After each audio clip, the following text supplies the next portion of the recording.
We are live and we are on the clock. The mandatory payout pick six at Santa Anita is coming right up. And so we don't have any time to mess around today. We're getting right into the action, but we have reserved just a little bit of time here to talk about the San Felipe Stakes, which just wrapped up. Ren, would you like to say anything about the race? Dan, I'm so sorry for clowning on you. You were right. You were right. You were right. And in a way, Practical Joke has paid you back for that Derby bet. Nowhere near that. I didn't bet that much. But that was awesome, though. No, great, and I'm thrilled for the stallion too. But yeah, that was a tremendous performance from Practical Move. Great job on tabbing him. So Practical Move wins the San Felipe Stakes. The Fountain of Youth is coming up, by the way, at Gulfstream Park. But stick with us. Let's take a quick look here at what's going on at Santa Anita. You see 14 minutes there.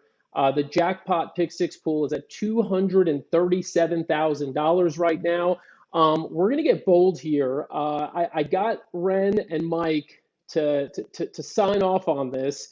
And we're doing a pick six ticket here. That's the ticket there, bottom of the screen, if you want to play along with us, $96. And if you could see there, the bold move that we're making here is that we're singling here in the first leg. We're singling the 6-horse, appropriately named Cash Equity, which, you know, we won't have much if this loses. But you know what? There's a pick 5 after this. But the goal is to hit this pick 6. And so we want to go through the whole sequence with you right now. So let's get right to it. We're kicking off with race 7 here, Mile and Eighth on the turf. It's an allowance optional claimer. And simply put, there are a couple of things here with Cash Equity that I love. And really, I ended up feeling more confident about this horse than any other horse in the sequence. His 2 best North American races were in allowance company at Santa Anita.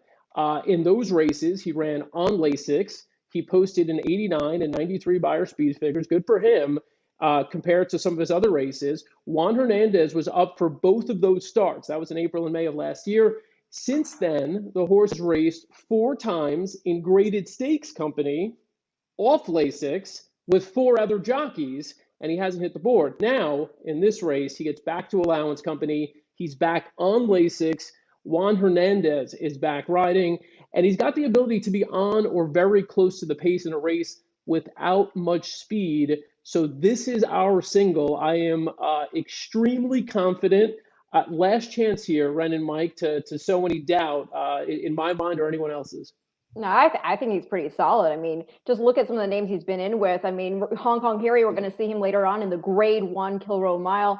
And like you said, to your point already, I mean, the off the Lasix, back on the Lasix, dropping now into a softer company. I mean, he was going up against Prince Amabama.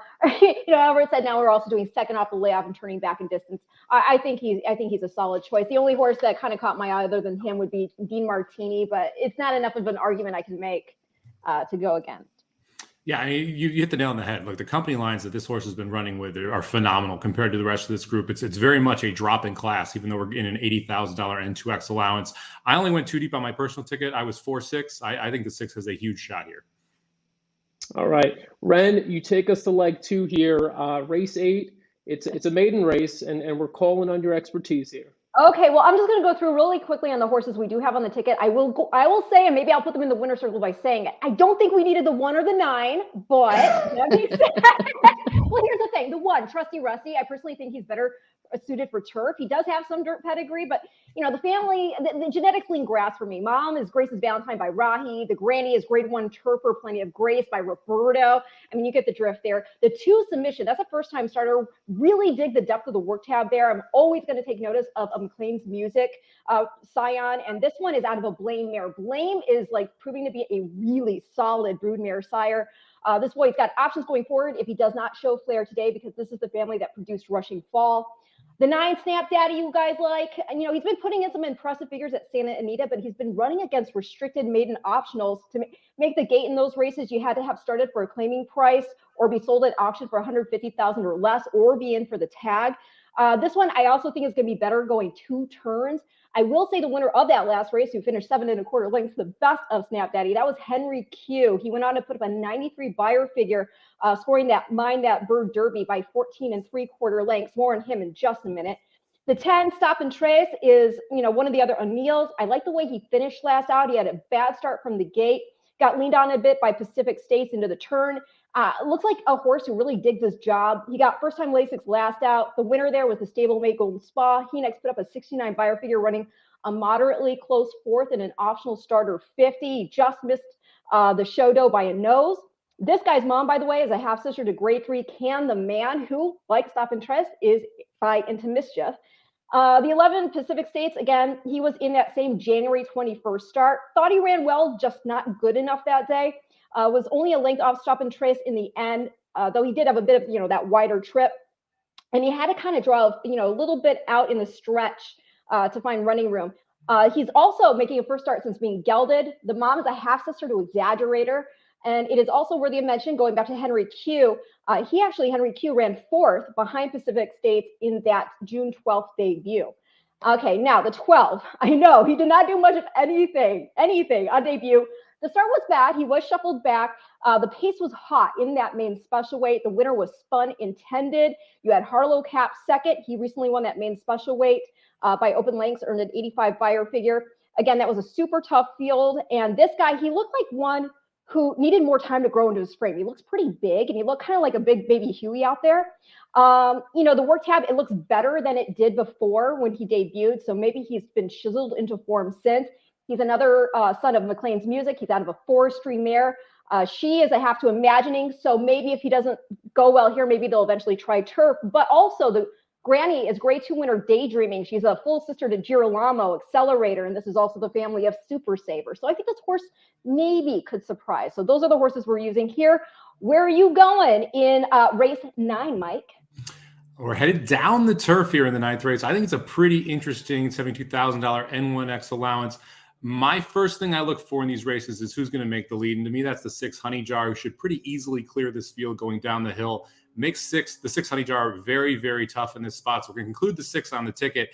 I really like the 3 Ultimate High. This is a horse I stabled up out of that last race. It was all the way back on March 5th, 2022. So I've been waiting a minute for this one to come back.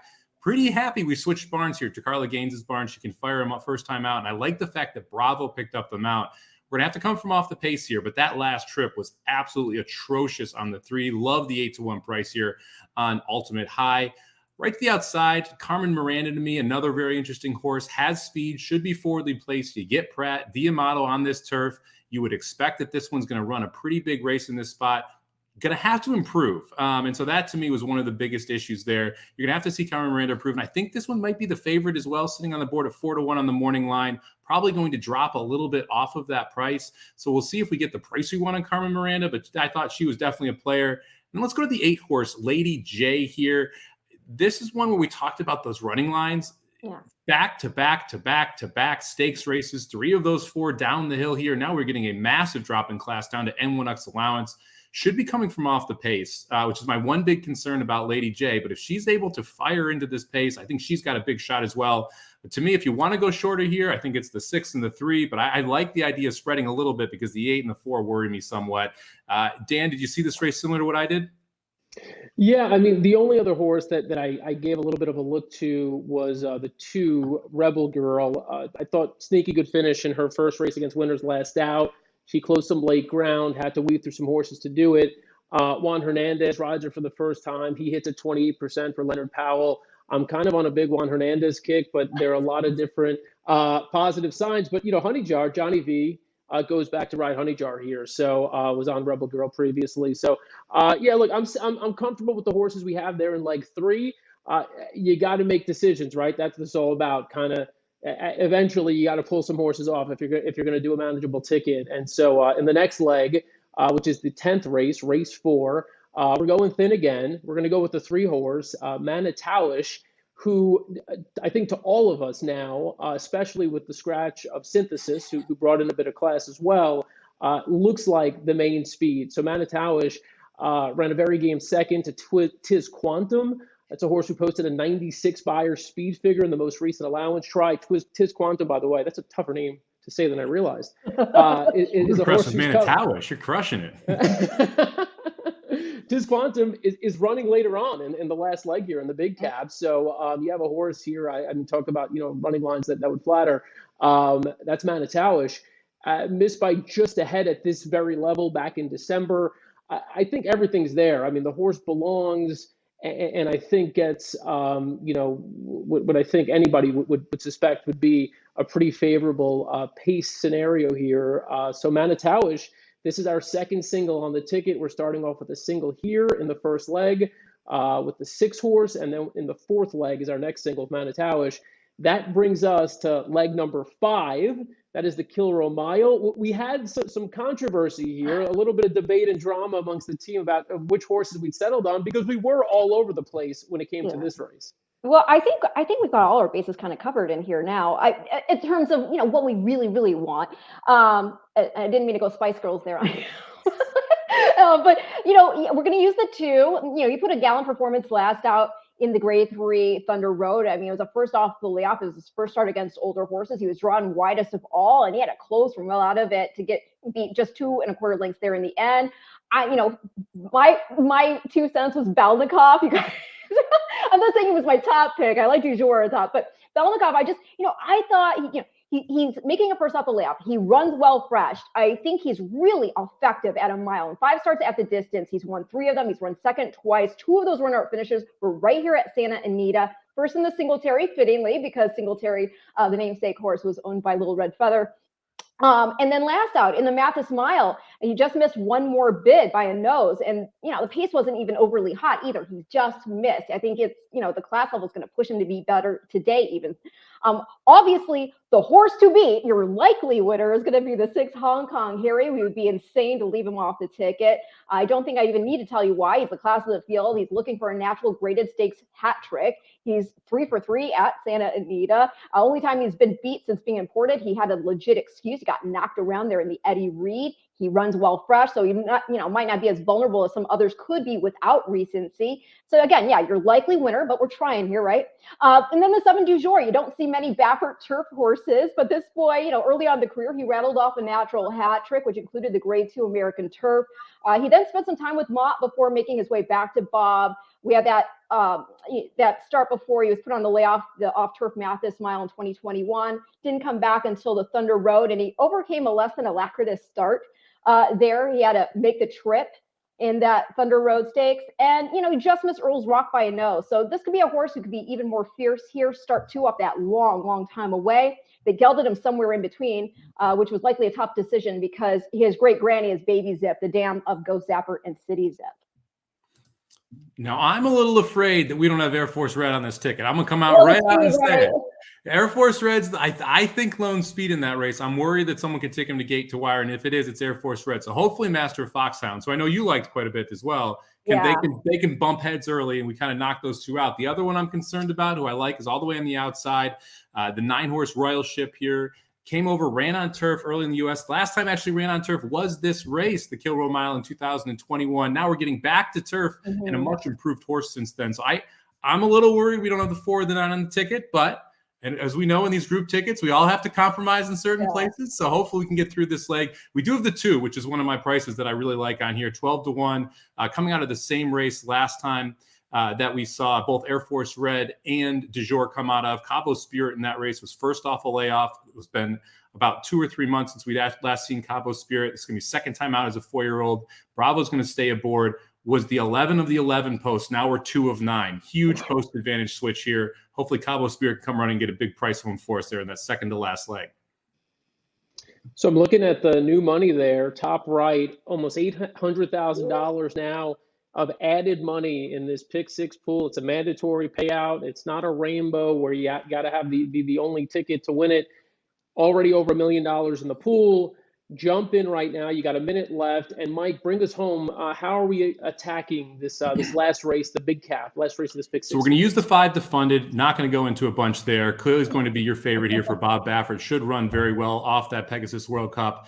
We've got the 3 horse here who I love in this spot, New Grange, who I think is going to be able to sit off a pretty hot pace. Second time out as a 4-year-old. Son of Violence, one of my favorite sires as well. Should be able to run pretty fast late there. We're going to use the 1. There goes Harvard, 12-1 on the morning line. Has had success here at 1.25 miles. Actually won the Gold Cup, a grade 1 race over this racetrack, getting a career best 100 buyer. This is going to be second off a layoff, but There Goes Harvard as well. And that was a pretty significant 7-month layoff. So hopefully There Goes Harvard can refine that dirt for him. Interesting to note, last time he ran that 1.25 miles on the dirt at Santa Anita, the race right prior to it was a mile on the turf to prep him up for it. Did the exact same thing setting up here for the big cap today.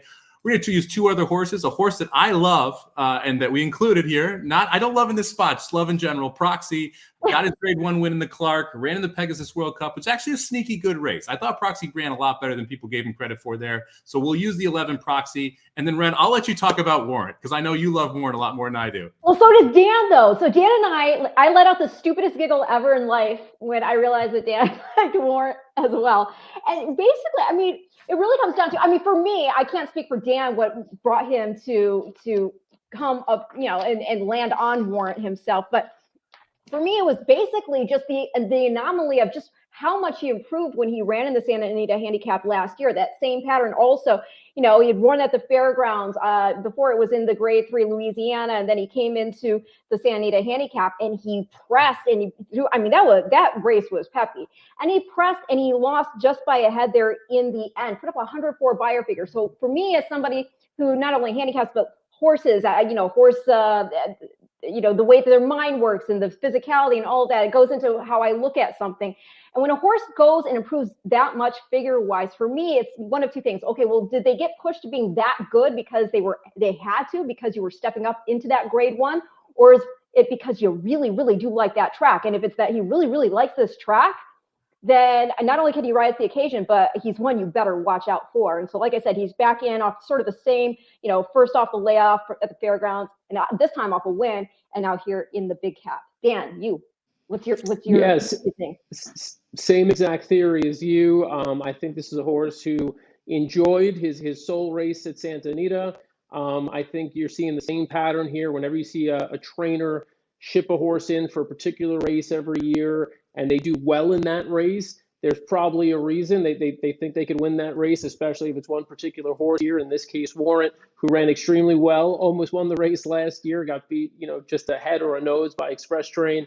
So I think all the signs point to Warrant for me, but I do get why Newgrange is is a horse that Mike likes, and we're somewhat defensively, I think, using Defunded. I think we know that there's a possibility that he could get out to the front and wire this field, but there are a few others though who can go with him. And he's also coming off of, even though he finished second in the race, a fairly taxing, I would think, Pegasus World Cup. And so, and I'm with you on Proxy as well. I didn't really think initially that Proxy could win this race, but I think he's going to run a much improved race, the race that we saw from him at the Pegasus World Cup. I think Proxy, if you're a show bettor, you can bet everything you have on Proxy to hit the board. I 100% believe Proxy will hit the board today. He might be 3-1. He might be 6-1. I'm not really sure what price he's going to go off at. It might be closer to that 6-1 price.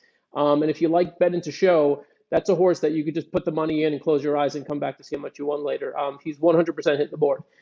So let's go over this ticket real quick again. We are starting off with a single here in the first leg of this mandatory payout pick 6. You can see the money coming in now, over $1.5 million in the pool, mandatory payout, and we are starting with a single. So we are going to be either dead or very, very alive after this first leg.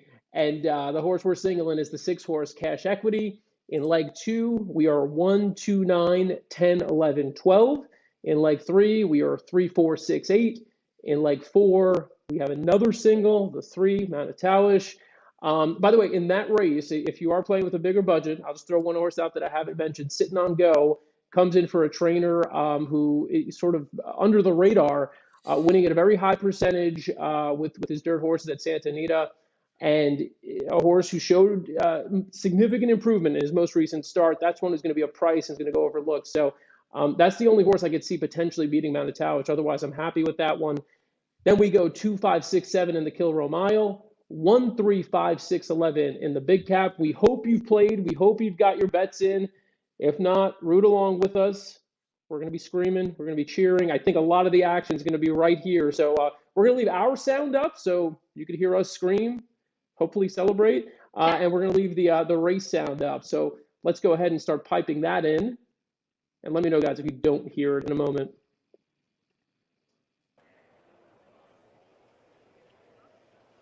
One more.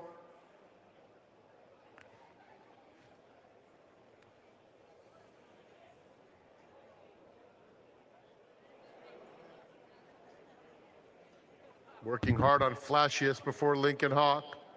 So where do you want to be sitting here with going into that first turn, Dan?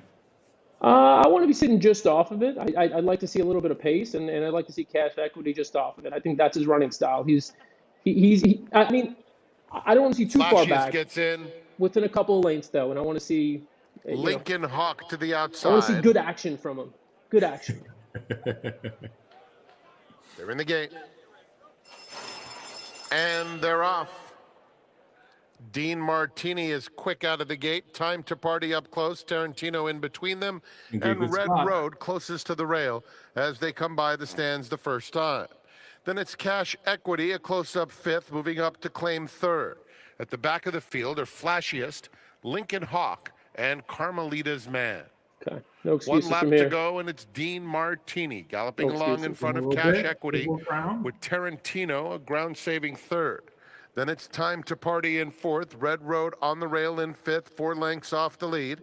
He's a length and a half in front of Flashiest, who's followed by Lincoln Hawk and Carmelita's Man. 8 or 9 cover the field. Onto the backstretch they go. It's Dean Martini. 3/4 of a length to Cash Equity in second. We're not going very quick up there. We'll take that 48 and almost 49 second half. Time to Party in Red Road next to one another, 4th and 5th, 4 lengths off the lead. Flashiest is under a hold at this stage. 2.5 more. Carmelita's Man inches up inside of Lincoln Hawk. They've taken closer orders, 6 lengths front to back. Dean Martini still there by a length. Cash Equity has been tracking him throughout, moves in once again.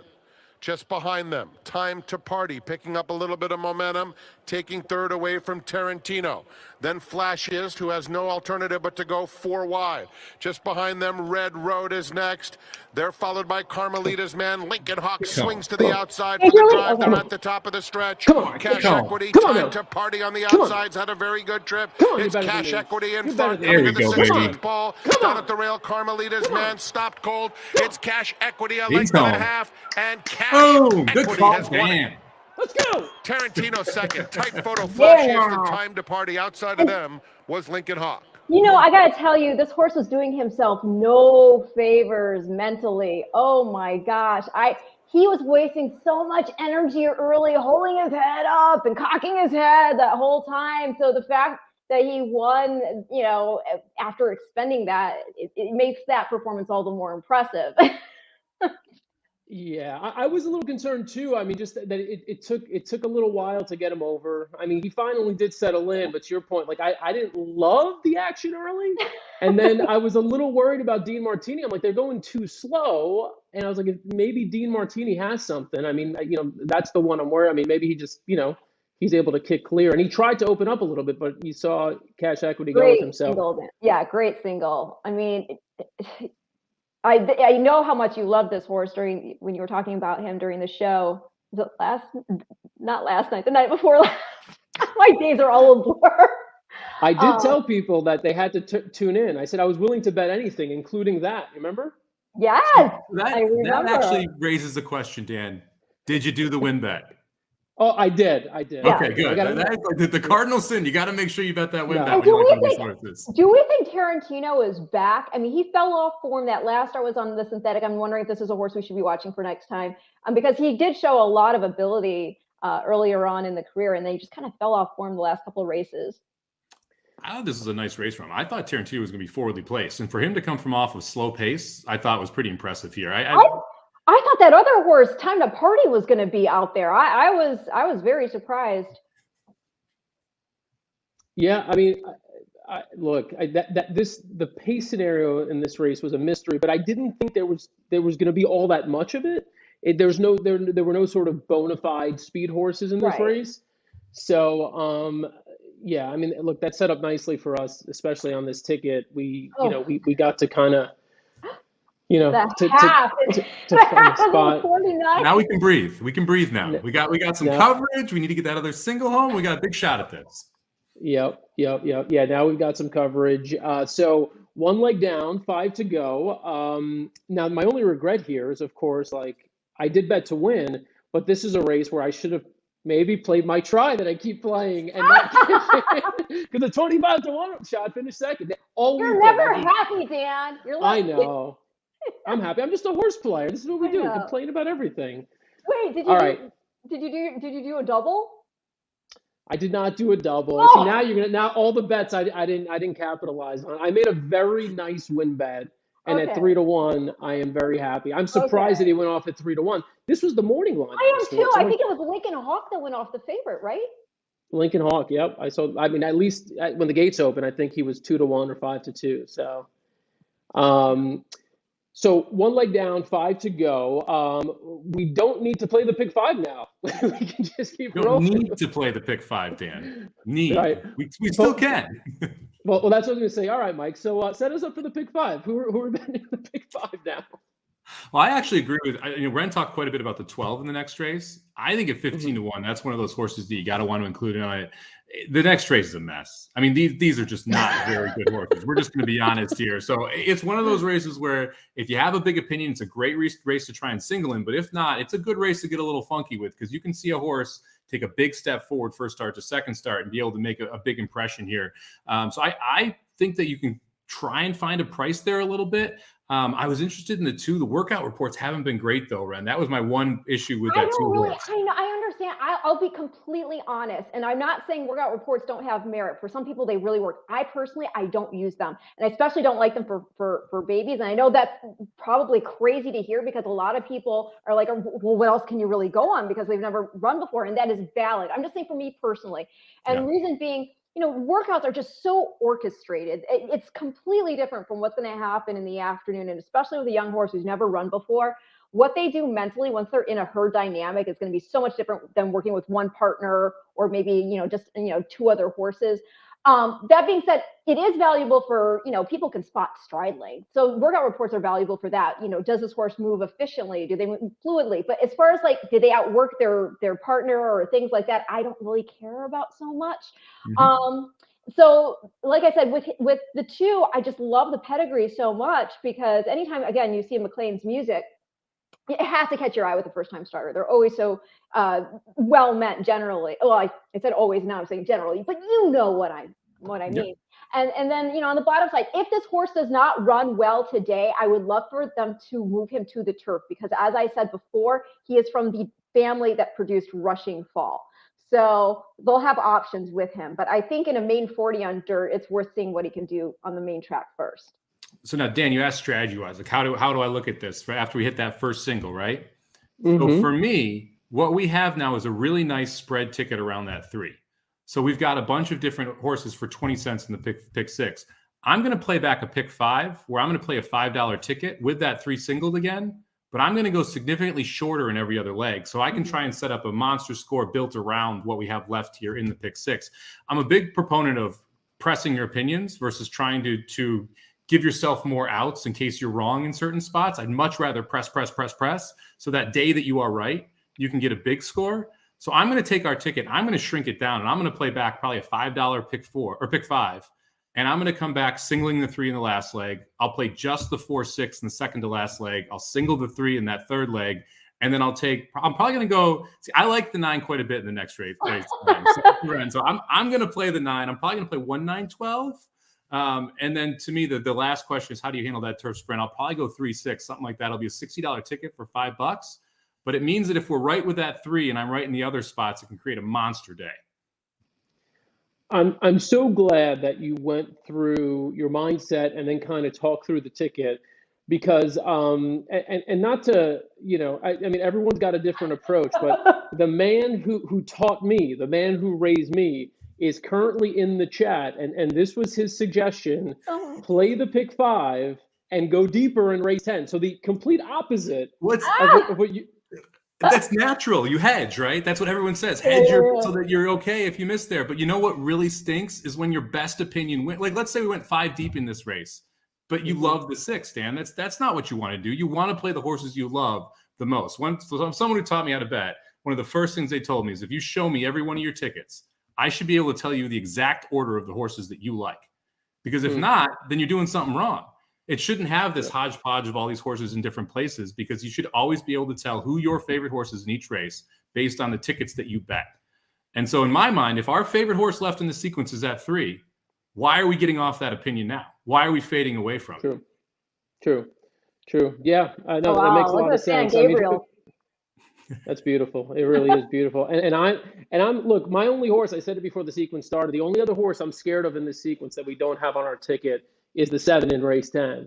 So I might come back with maybe a little bit more of a, like you, Ren, I thought there were a couple different ways to go in this race. Mike, you called this race a mess, this upcoming 8th race. There are a number of ways you can go. So I'm not sure who I could cut out of this. Well, I'd be trimming the 1 and the 9. I'm sorry, Mike. I would trim those 2 out.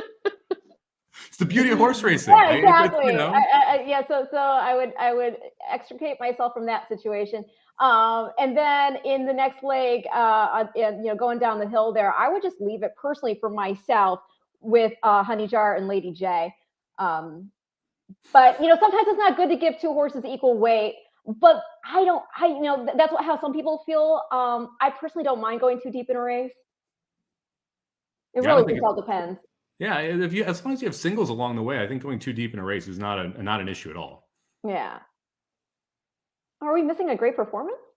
I think we are. And Dan's muted too, so we can't even hear Dan either. God bless America. Oh, all right. Now we're back. Let me see if we get some audio on this. Hold on. I love, stand beside her and guide her through the night with the light from above. Through the mountains, through the prairie, through the oceans, wide with love. God bless America, my home, sweet home. Sing it, Ren. God bless America, my home, sweet home. Nice. That was wonderful. That was nice. Greg, our head videographer and producer, just texted me that he was tearing up. So I teared up too, Greg. I did too. All right, so let's do this. We're going to leave everyone now. It's a shame because we do have a decent number of viewers watching. That was a great note. That was a great note on which to leave it, though, right? It was a great note on which to leave. If you want, take a screen grab here. This is the rest of our ticket. We hope you'll root us home. We hope that you played the ticket for $96, and now you're sitting pretty here with a lot of horses and 4 of the next 5 legs, and what looks like a clear-cut lone speed horse in Manitowish in race 10. Before we go, Ren, if people are looking to kind of pare this down, play a late pick 5 here, what's the one horse you'd give them in the sequence? Hey, this is the leg where I could see singling, aside from Manitowish. Oh, gosh, it's so tough. It is, but I really do like Lady J just because of the class. But I understand she's going to have to make her way through to get there in time. But I'm hoping the class released enough to enable her to get it done. Okay, Mike. I would try and differentiate myself. I'd single Newgrange in the last. That's going to be a race where a lot of people go deep, and I think if you can go skinny there, it allows you to spread other places.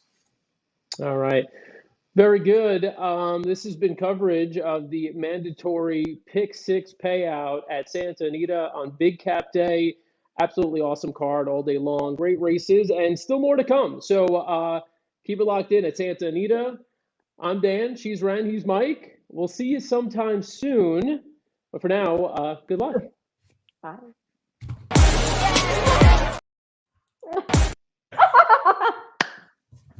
No, I guess not. We're not leaving.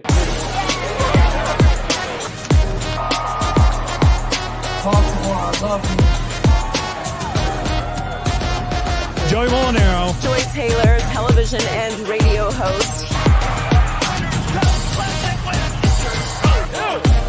I don't go gambling, I go winning.